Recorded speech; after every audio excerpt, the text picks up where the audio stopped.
Okay, hello guys. So this is tutorial 2, air conditioning. So we have a few questions here. There's 2 questions on theory and we have about 3 questions for the practical calculation. So for the first question is asking us to list what is the controlled environment condition that can be provided by the air conditioning.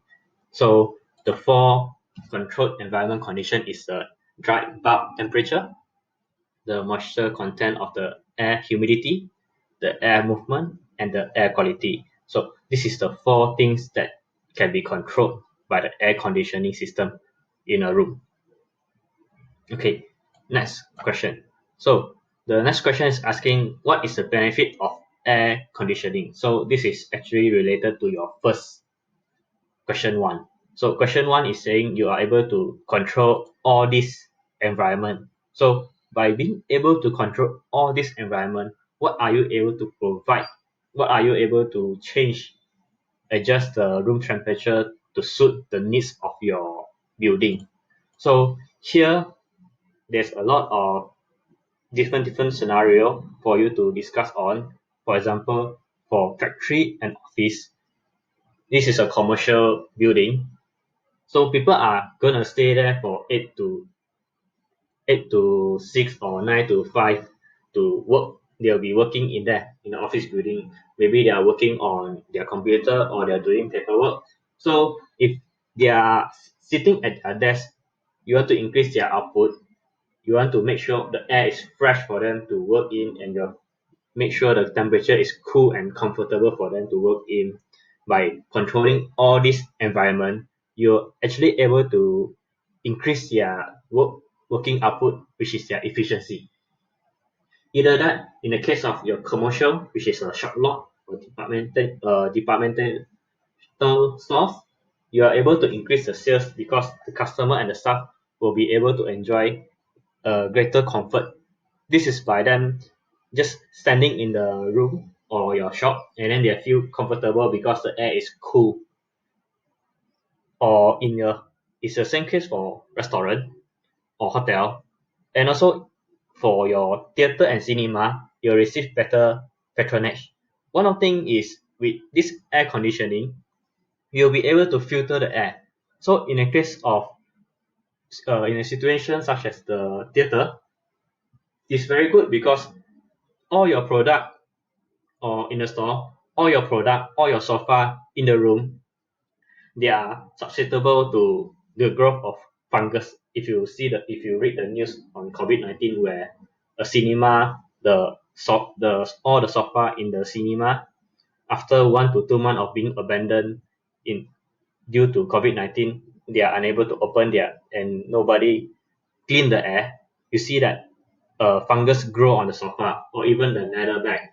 So one of the benefit of the air conditioning, by opening it and working it every day, you're able to clean the air and you're able to make sure is you're able to make the environment clean and cool, such as so that there is no growth in this fungus or anything that you do not want lah.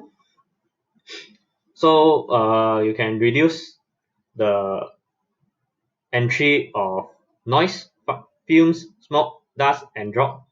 So this is because you are in a sealed area, you are not using natural ventilation, so you are able to reduce any effect from the environment in your space. So these are the benefit that you can discuss on it. Okay, so next, so this is the calculation part. So first of all, you have to remember the formula. This is very important, which is Q equals to the room volume times air changes per hour divided by time in second. So I've repeated this in my lecture. So time in second is 1 hour every second in 1 hour. So you have 60 minutes times with 60 seconds. So this is your time in second. Because your air change is in hour, so that's why your time you have to be divided by per second. Because your Q, which is your airflow, is meter cube per second. So this Q and this formula, they have to balance each other up. Means what you do here have to be equivalent to this Q. That's why you have all this that's how this formula come about. So you have a room measuring at this 64 feet times 33 feet times 10 feet. So because the formula is in meter, you will be required to change the feet into meter. So once you change the feet to meter and you multiply all this value, you get your room value. Next is air change per hour. So in the question, it says that the mechanical ventilation provide 6 air change in the room. So this question here highlighted is the required information to answer the question. So next is if the average of airflow in the ducting system connected to the mechanical ventilator is 2 meter per second, then you have to find out what's the diameter of the main circular duct. So you need another formula, which is Q equals to VA. So it's essentially this thing without dividing the time per second, because you are given the V. Okay, so if you plug in all the value, then you should be getting Q equals to 1 meter cube per second. So as I said before, you convert all the feet that you have into meter, and then you times 1, 2, 3.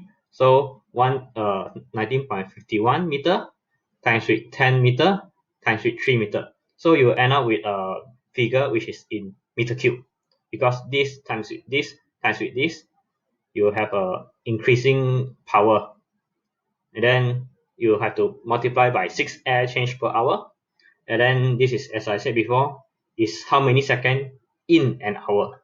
So you want to make sure your Q is in meter cube per second, and then you are given V equals to 2 meter per second. Then you have to use this formula, which is Q equals to area times velocity. So you know that your Q is equals to 1 meter cube per second, and you know V equals to 2 meter per second. So you plug the Q to here and your V to here, and then with area. So what is the area for this? Let's go back to the question. So the question is asking you to find the diameter of the main circular duct required. So that is the area here. So you know that it's circular. So the formula for a circular duct, A, is equals to pi d square over 4. So it's using diameter d. So you know that pi is a constant, 3.142, and you have to find the d. So with all this information, you have to plug it in here. You will get this, which is 1 meter cube divide 1 meter cube per second equals to 0.7854 d square times 2 meter per second. And then you have to solve this equation. So once you solve this equation, you will get d equals to this value, which is 800 millimeter. So for your info, this A area for a circular duct, you can use radius, or you can use radius. So it doesn't necessarily mean that you have to use diameter. But bear in mind that if you are using radius, you have to times the answer by 2 to make sure that you get the same answer. So go back to your basic, check out your maths notes, or even go to online. You can search it easily. For area, this is the formula for diameter. But if you're using radius, then it will be simply as a pi r square. But it will be pi r square. So you can use it to solve the question, but the question is asking you to calculate the diameter of the main circular duct. So you have to show that D is equals to this value. You cannot just end the answer with radius. So you can use radius to find out what is the diameter of the what is the radius of the main circular, but because the question is asking for diameter, so pay in mind for the question. Do what the question asks. If you calculate everything correctly, but you did not answer the question, then I will have no choice but to minus a few marks if this is an exam lah. So instruction is important. So read the question carefully. If you can use any method to find, but formulas are all there. But just bear in mind that Q, if you're using D or you're using R, if you're using R, then you have to times by 2, and then you have to show that D equals to R times 2. So this is your answer. So you need to end up with the same answer. Okay, so for question 4, is the same process. So you have your area, which is 25 meter times 15 meter times 4. So this question give you the room measurement in meter, so you do not have to convert it to feet as required by the formula. So next is they give you the diameter of the duct, which is 600 mm. So you are not calculating the diameter per duct. So next is they are given an hourly air change requirement is from 2.5 to 4. So they have give you some sort of requirement. Continuing on to the question. So okay, here it says determine the maximum air change that can be provided to the room and subsequent comment the size of the proposed circular duct is appropriate or not if the velocity of airflow in the ducting is 4 meter per second. So for now, they are asking you to comment on the size of the proposed circular duct. So you're given the requirement is 2.5 to 4. So you here, because they're asking you to comment on the size proposed, is it suitable or not? So you know that this one here is your comparison once you find out your air change. So you'll be using your same formula, Q equals to volume, which is the room measuring volume, times with the air change. So, and with your duct. Okay, so going on to the question, you have all of this. So your room volume is 1500. You know that your velocity is 4 meter per second.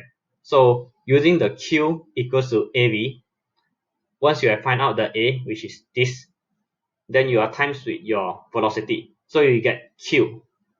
So using the first formula that's provided, you have to find your air change. So you just plug in all the value in, and then you find that your air change is 2.71. So you are just to list out all the information you got, and you have to use this formula again to find out what what the question is asking you to find. So by putting all the value in, and then you have to solve the equation, you get the air change is 2.71.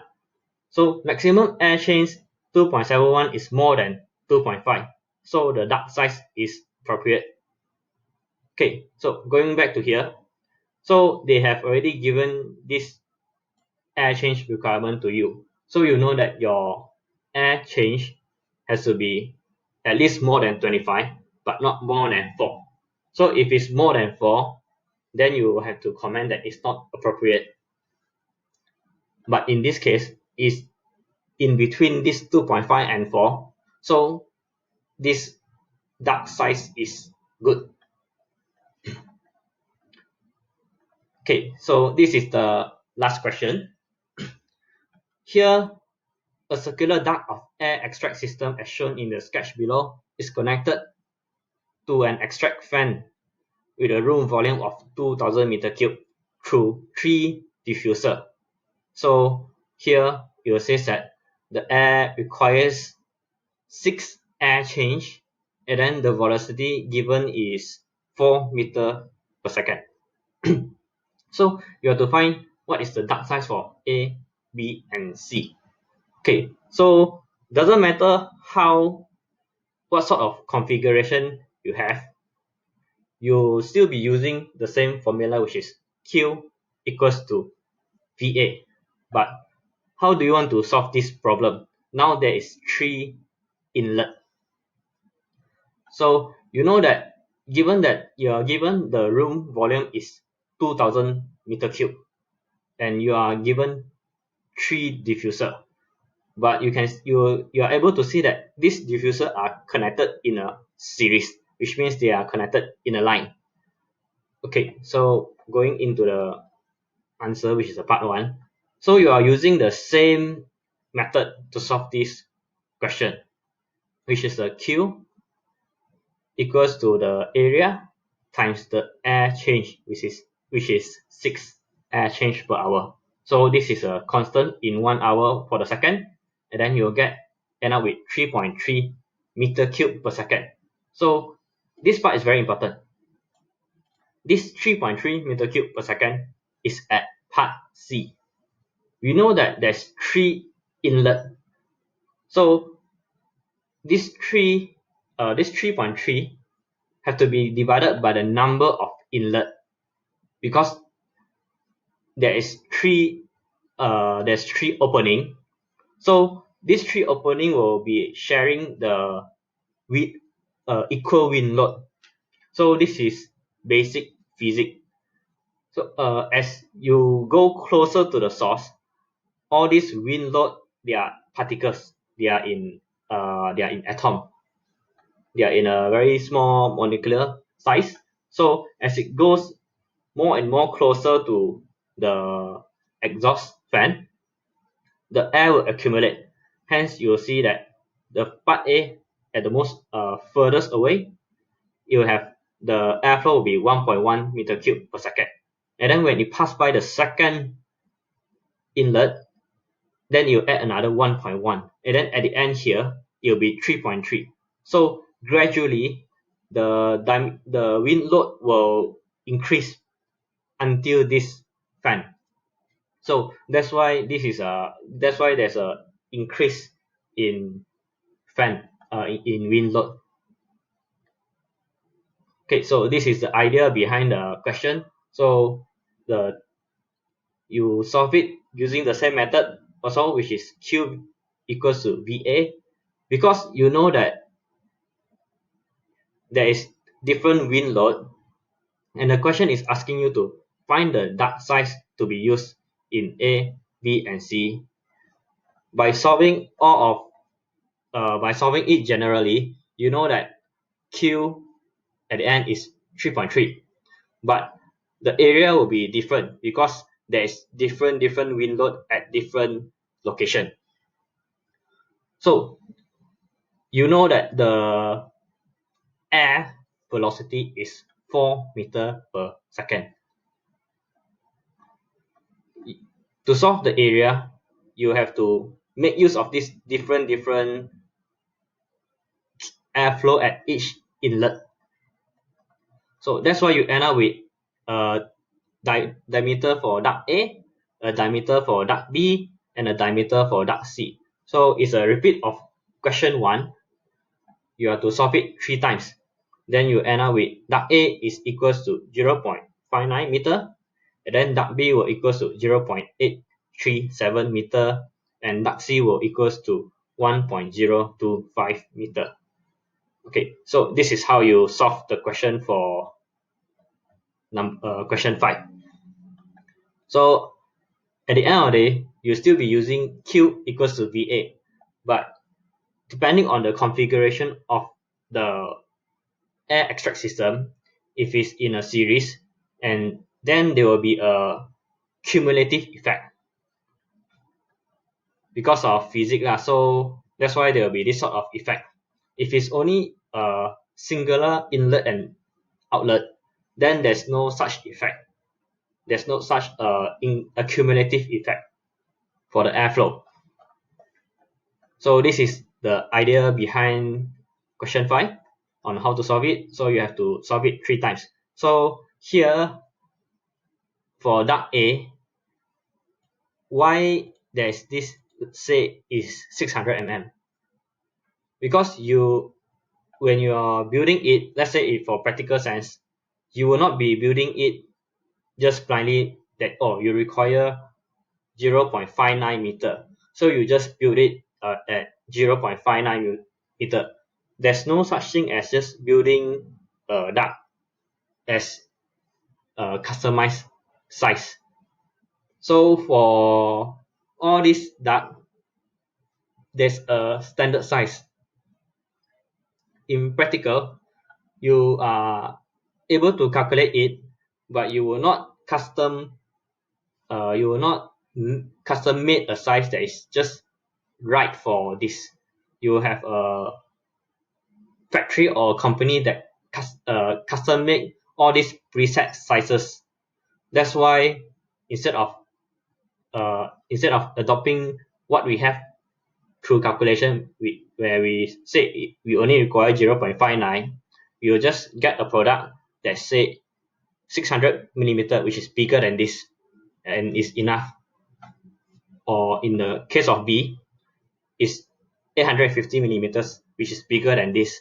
Or in case of C, 1.025, which is we can go for 1050 millimeters.